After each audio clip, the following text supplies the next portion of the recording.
stands in the dojo with a wooden sword in his hand and cannot raise it above his shoulder. Not because it is heavy, because something in him has gone quiet in a way he does not have a name for. He lowers it, raises it again, gets it halfway. Stops. His breath is shallow. His grip is weak. His eyes, which used to burn with the specific fire of a man who had somewhere to be and something to prove, are flat now, dull. The eyes of a man looking at his own life through a pane of greasy glass. He is 31 years old, and he does not know where he went. Here is the truth no man wants to hear about this condition.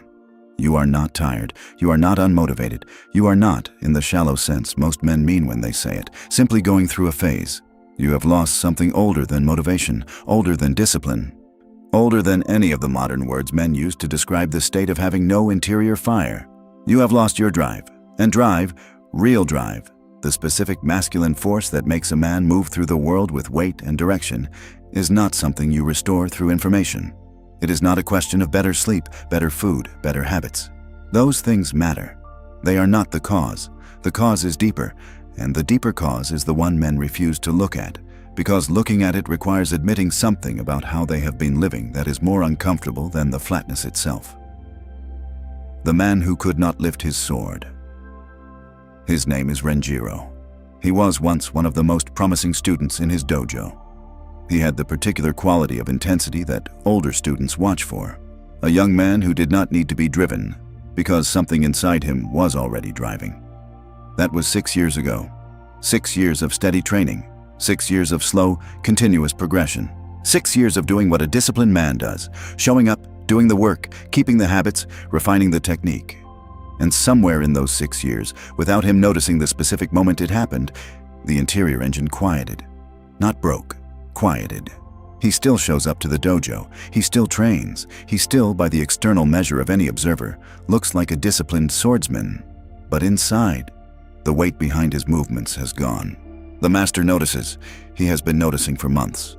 An older man, tall, and still strong in his late 60s in the particular way of men who have trained every day of their lives without needing to announce it. His name is Okuma. He watches Renjiro raise the wooden sword halfway, stop, lower it, raise it again, stop again. Okuma walks across the floor slowly, stops a few paces from Renjiro. "Put it down," he says. Renjiro puts it down. "Sit." Renjiro sits. Okuma sits across from him. They do not speak for a long moment. The dojo is quiet. Late afternoon light is coming through the screens. Dust is moving slowly in the shafts of it. Finally, Okuma says, "You are not injured. No, you are not sick. No, you are eating, sleeping, training. Yes, and yet, there is no man behind the sword." Renjiro looks up. The words land in a way he has not allowed any words to land in a long time. "Hey, I don't know what you mean," he says.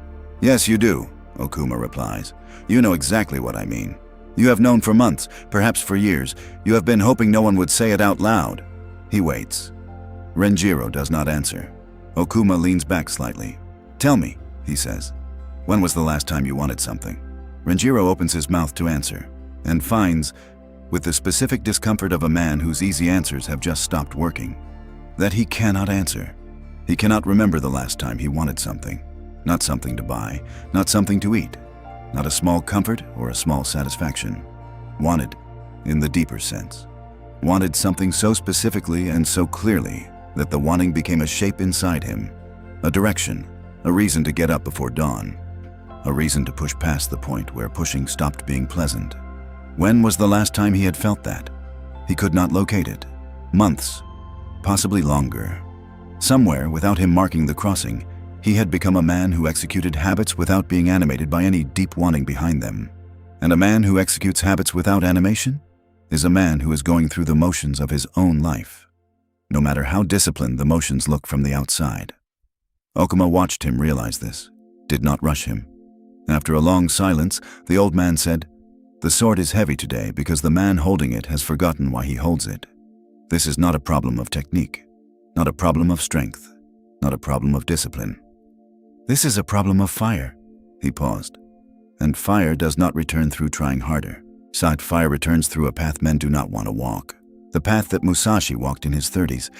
When he faced the same crisis you are facing now and found his way out of it through the one method that actually works. Renjiro looked up. What method? Okuma did not answer immediately.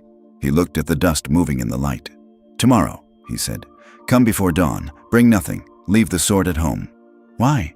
Because before you can hold the sword again, we have to find the man. He stood, walked slowly across the dojo floor, stopped at the doorway and turned back once. And the finding, I warn you, will not feel like finding. It will feel like losing the little you still think you have.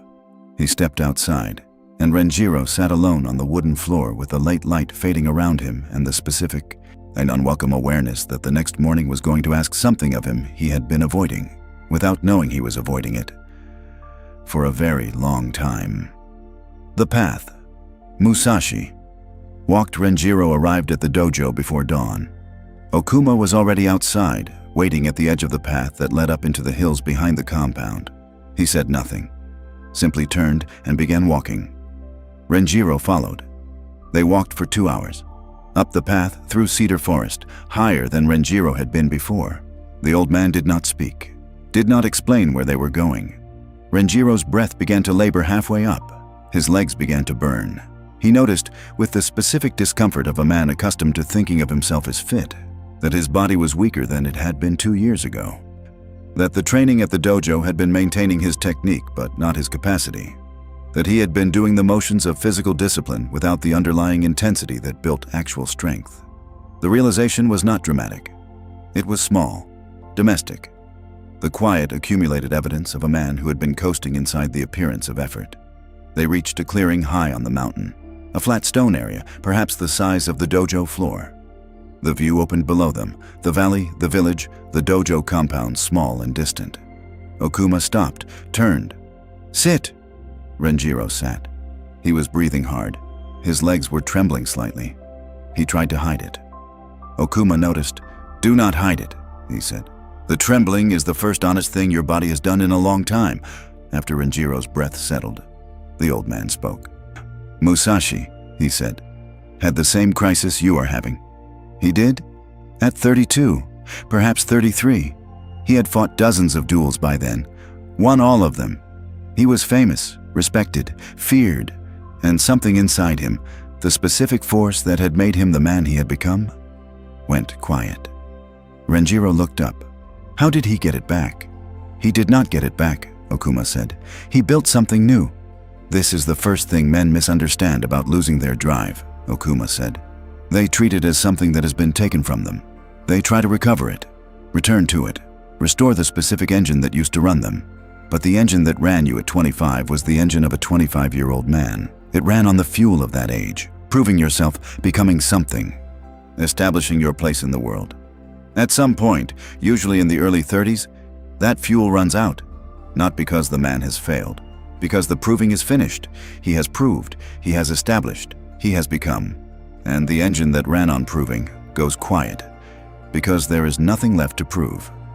He looked at Renjiro.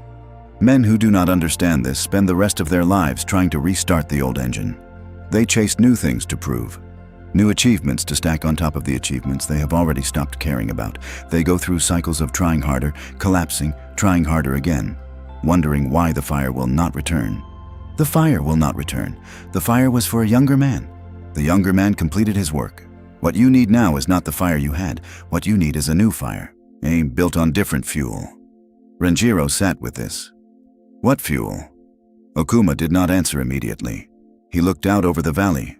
Musashi found it through what he called the way, Okuma said. But he did not mean the way of the sword.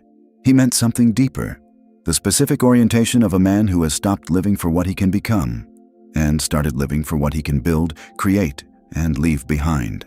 The young man lives for the vertical, climbing, rising, proving he is worth his place. This is natural and necessary. It produces the first man. The mature man lives for the horizontal, building, creating, making things that will outlast him, training others, producing work that will matter after he is gone. And the horizontal fire is deeper than the vertical, slower, less flashy, harder to perform for other men. But it is inexhaustible in a way the vertical fire never was, because the vertical fire is about you, and you, as a subject to be proven, eventually run out. The horizontal fire is about what you are building. And what you are building has no limit. You can build for the next 40 years and still have more to build. Renjiro sat with this. He had been, he realized, trying to restart the old engine. For 2 years, trying to find the specific intensity he had felt at 25, when the sword had been the thing that was going to make him a man, when every training session had felt like a small battle in the larger war of becoming someone, and wondering why the intensity would not come back. It would not come back, because he had already become someone. The war was over, and he had been, without understanding it, standing in the aftermath of a completed campaign, trying to fight a battle that no longer existed. "So what do I build?" Renjiro asked. "That is yours to find," Okuma said. "I cannot give you the answer, but I can give you the method." "The method?"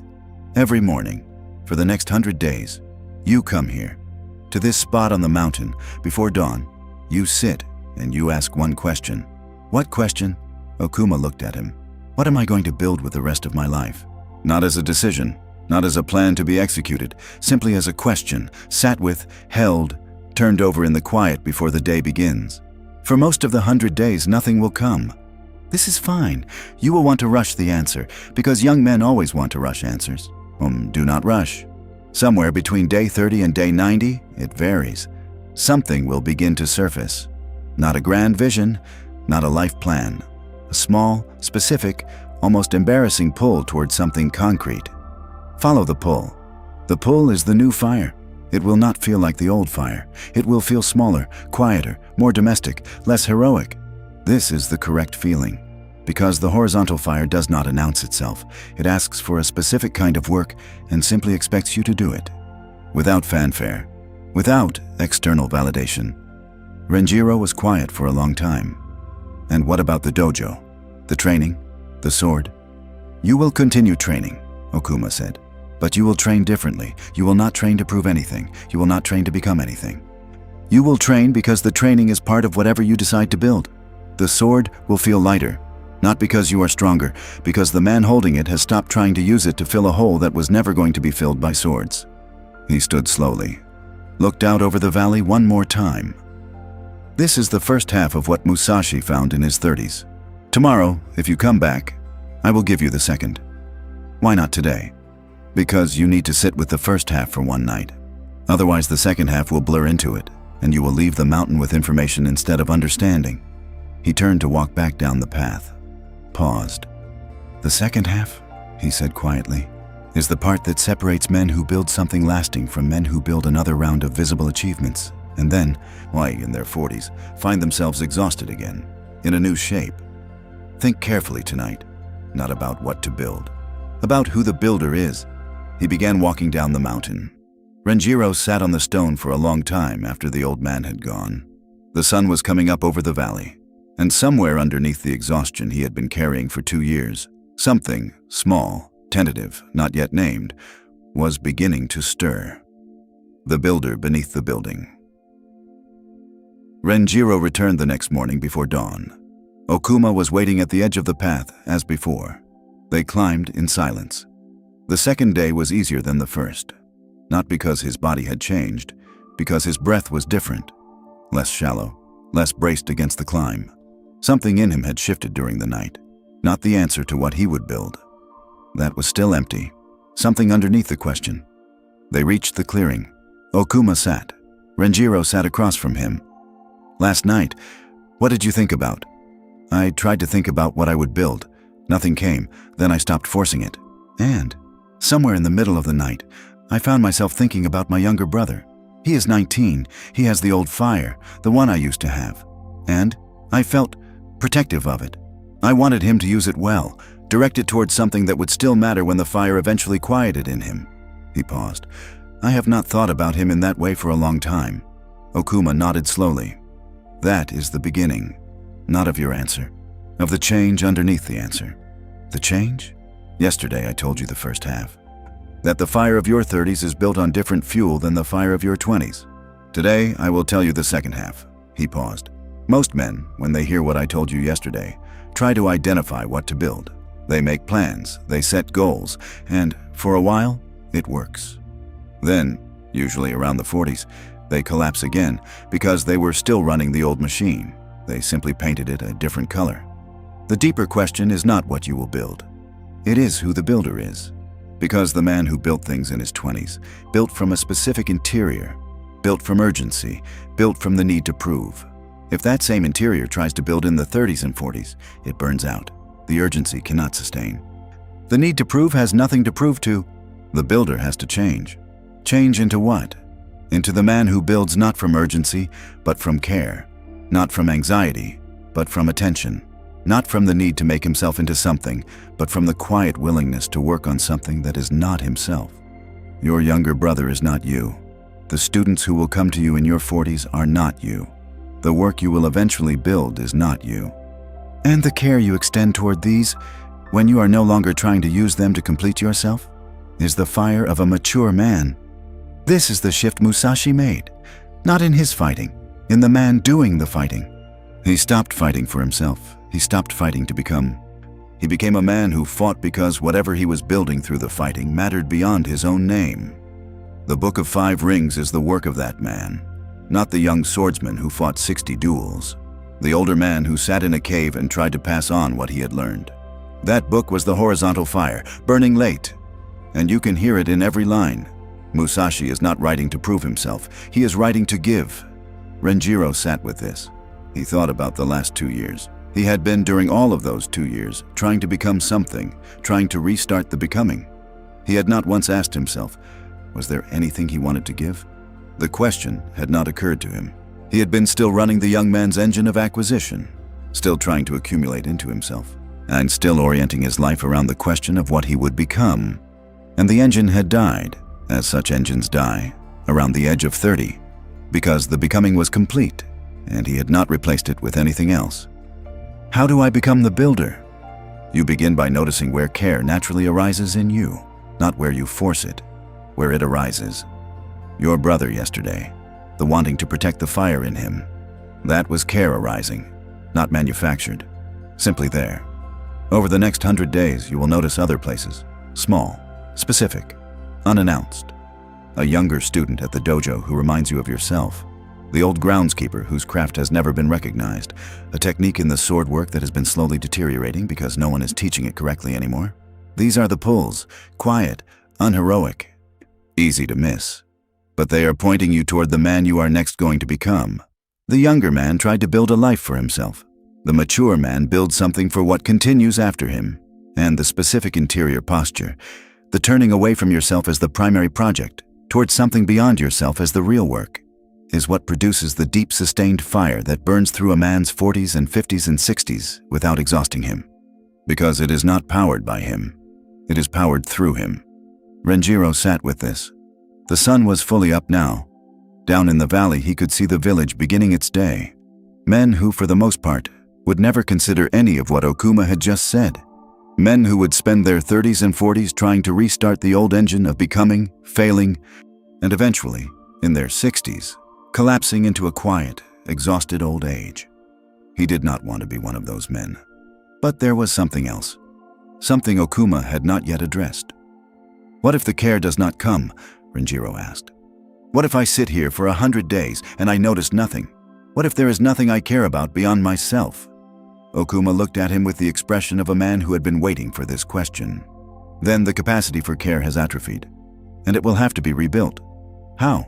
By beginning to serve something before you feel like serving it, to begin giving before the desire to give has arrived. You will not feel it at first. You will feel that you are faking, performing the motions of care without the care itself. Continue anyway, because the care follows the acting, not the other way around. You do not wait to feel like caring and then act from the feeling. You act towards something worth caring about, and over time, the feeling comes. This is the deepest trap men in your position fall into. They wait for the fire to return. They wait to feel like building. It does not return through waiting. The fire returns only through the acting, and men who refuse to act until they feel the fire stay exhausted forever. He stood. Come tomorrow. We will begin the acting. Tomorrow I will not explain anything. I will put something in your hands that belongs to someone else, and you will begin, whether you feel like it or not, the work of attending to something that is not yours. And if you continue doing this for long enough, The man who began will not be the man who eventually becomes the builder. He walked down the path. Renjiro sat for a long time after he had gone. He did not yet know what Okuma would place in his hands the next morning, but he understood, with a specific unfamiliar discomfort, that whatever it was going to be the beginning of the second half of his life. The weight that returns the fire. Renjiro arrived before dawn. Okuma was standing at the edge of the dojo compound, not on the path to the mountain this time. In his hands, he held a wooden sword. Not the one Renjiro had trained with, a different one, older, worn at the handle. This belonged to my teacher. He died 31 years ago. I have kept it since then. He held it out. Today you will train with it. Renjiro took it. It was heavier than he expected.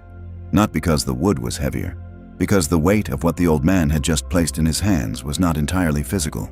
You will train with it for 1 week, every day, and you will treat it with the specific care a man gives to something that does not belong to him. That belongs to a chain of men stretching back longer than your own life. He turned and walked into the dojo. Renjiro stood alone with the sword in his hand.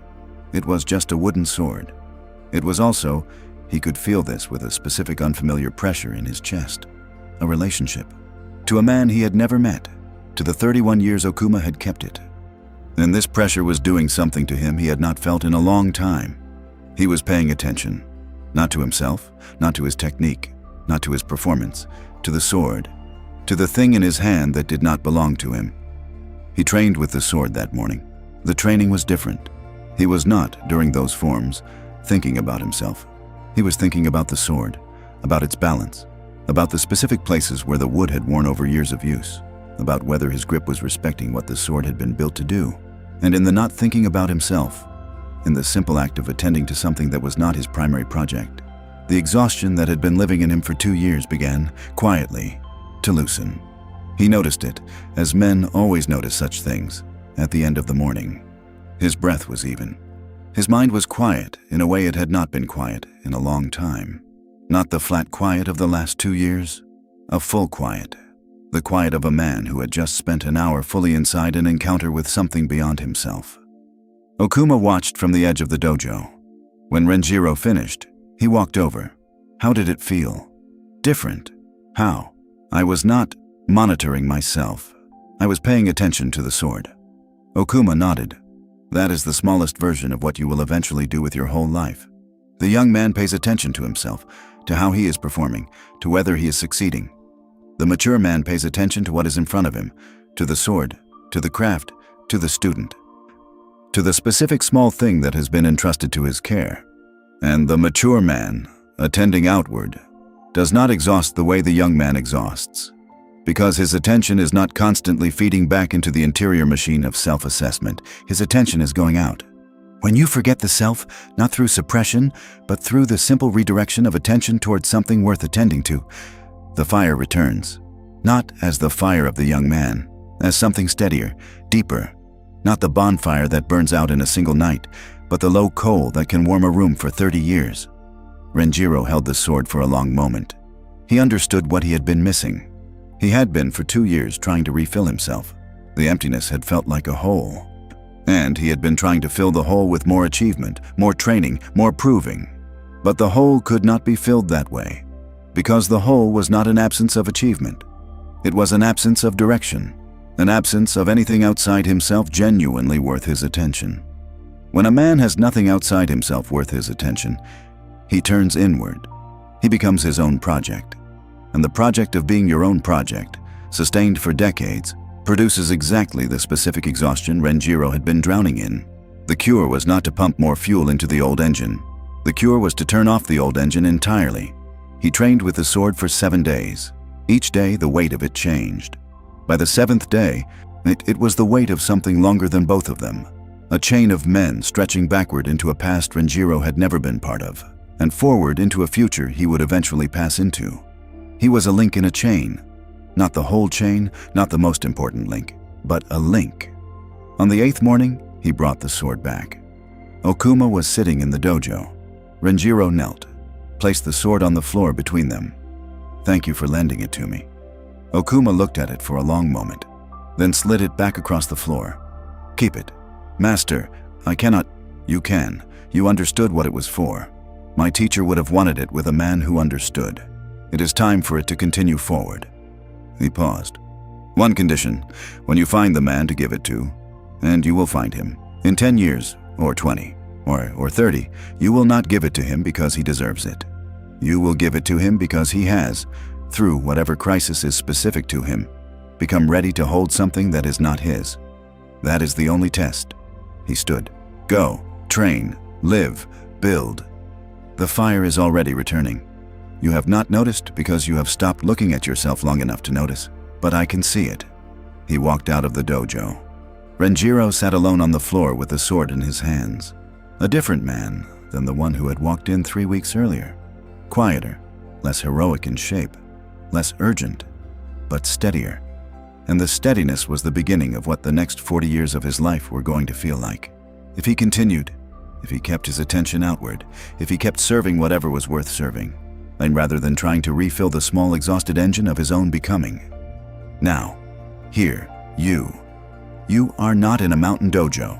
You are not holding a wooden sword, but you are probably tonight somewhere inside the same crisis Renjiro was in. 31 or 28 or 38. The specific age does not matter. What matters is the flatness, the sense that the engine that used to run you has quieted, and that nothing you have tried to put into it has restarted it. The old way is finished. The fire that fueled your 20s is not coming back, not because you failed, because that fire had a purpose, and the purpose is complete. What is in front of you now is a different fire, one that cannot be lit from inside yourself. The action is smaller than you think. You do not need a grand plan. You do not need a life mission. You only need to notice tomorrow, one thing outside yourself that is asking for your attention. A craft that is dying because no one is caring for it. A younger man who needs what only you can give.